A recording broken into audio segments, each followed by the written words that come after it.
What if your environment is the thing that's holding you back from reaching your dreams? Hey, Jason here. If you've been watching the channel, you've been seeing me go through Joburg, showing you how beautiful of a city this is and how really, really cool of a place this is, especially if you love, especially if you're like just a non-drinker, someone who likes to do things in the daytime like me.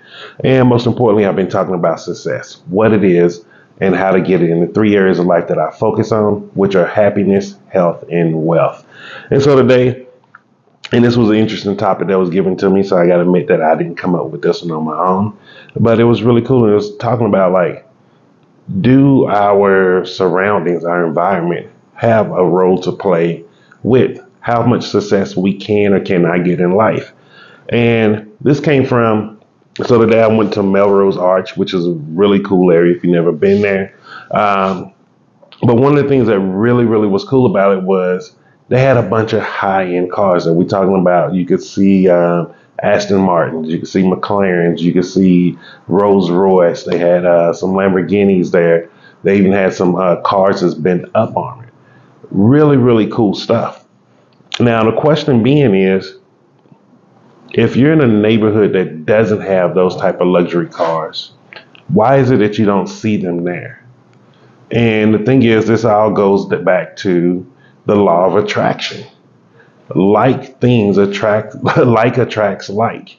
This whole thing where we're taught attraction through magnets or the law of magnetism is not the true universal law of attraction.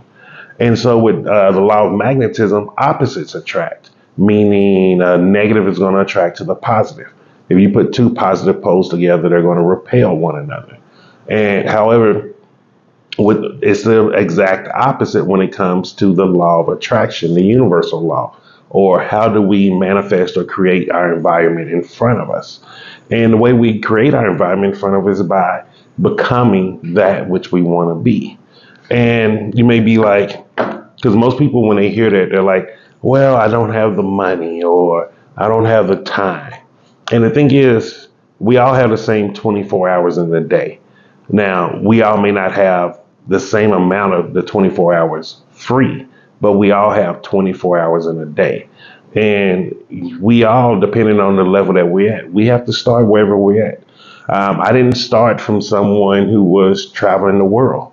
When I first started out, I was working three jobs. I was working at the post office. I was working at an O'Reilly auto parts store, and I was doing private security bouncing on the weekends. That's what I was doing. And so when I first started understanding money, studying money, and even saving money, I had to start at the levels that I was at, meaning sometimes it was just watching the Susie Orman show at midnight, or it was watching a show Till Death Do Us Part. Like it was those simple things. And now I'm gonna be honest with you, when I was doing those little things, I didn't know I was using this universal law of attraction. And it all goes hand in hand with the law of cause and effect. Because I was started looking at stuff to understand money better, the effect from it was I became someone who could manage money better and start doing bigger things with the money that I had. And that's the thing that most people don't get is like once you start managing your money, especially your expenses, you start realizing you don't need a whole lot of money to live a very, very, very comfortable life in this world. And especially if you decide to leave like your home country, like if you're coming from the US where you can bring in US dollars monthly, you don't need as much money as you think. And the more expenses that you start cutting back, you start realizing, man, it's kind of nice. Like I can give you one of my biggest expenses that I used to have was having a car.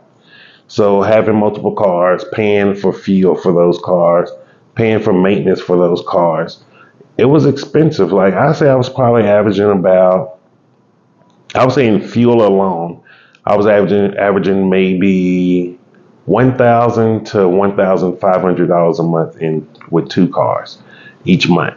Now I pay Uber. On let's say if I'm just being reckless and just Ubering everywhere and not paying attention, not managing my time or nothing, I might spend anywhere from 200 to 300 US dollars a month.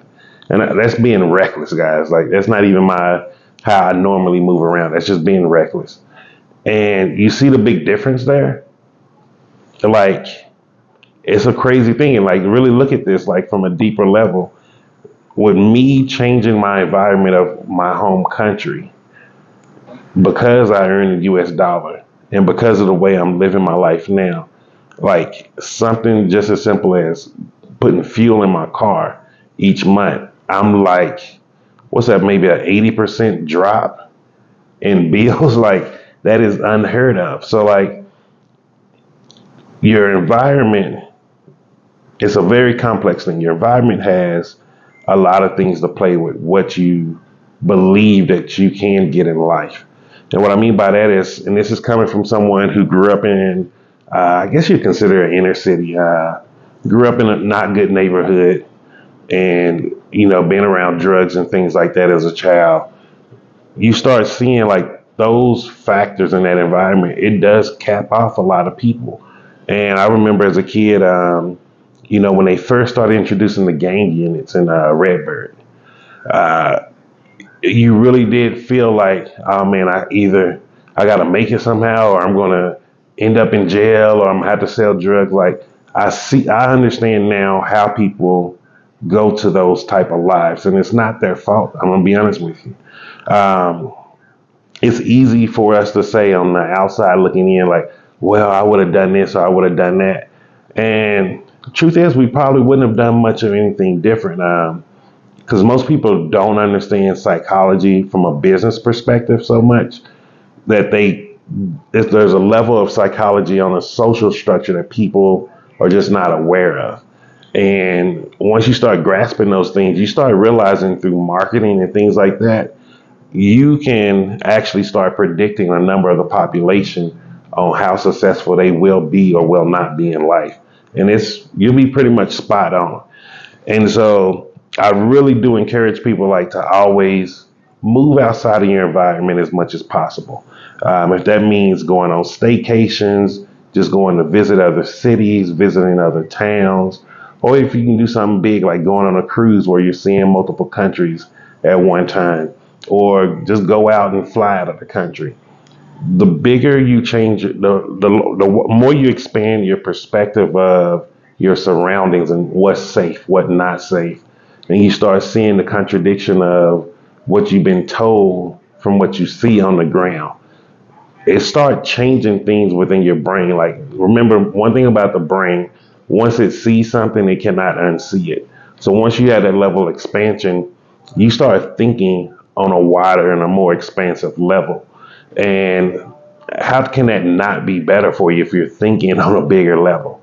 And it's just one of those things. Like, I don't think people really understand how important it is, and a lot of people don't understand why I move around the way I do, or why I try to go see such different areas. And I instead of like so like instead of me like going from Joburg to Cape Town to maybe Port Elizabeth, things like that. You see, I'm just all around Joburg. I'm seeing every part of it, getting to different areas. And I just found out another area yesterday here in the South, where it's a Portuguese dominated area of Joburg. And so like I'm gonna have to end up going out there, check that out, because I'm like, man, once I see that, that's gonna even give me another piece of the puzzle that I didn't even know existed here. And how cool would that be? And so I really do encourage you, like, whatever way you can, like, get out of your environment, go see something different, go to a different area. Um, and please listen to me on this. Like, I wasn't in there buying Aston Martins. I wasn't in there buying a McLaren. I was sitting there looking, and it was really cool just watching those cars, feeling that energy, and it motivated me to want to drive again. Like, I was like, man, how cool would it be to be able to just go for a Sunday stroll and you just driving in a Rolls Royce? Like, how nice would that be? Or you in this souped up Aston Martin or Mercedes? Because they had a really cool Mercedes in there, and you're just driving around and just having a good time, man.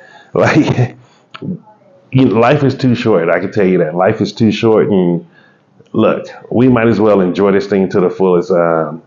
We've been too strict on ourselves on living life. I can tell you that firsthand.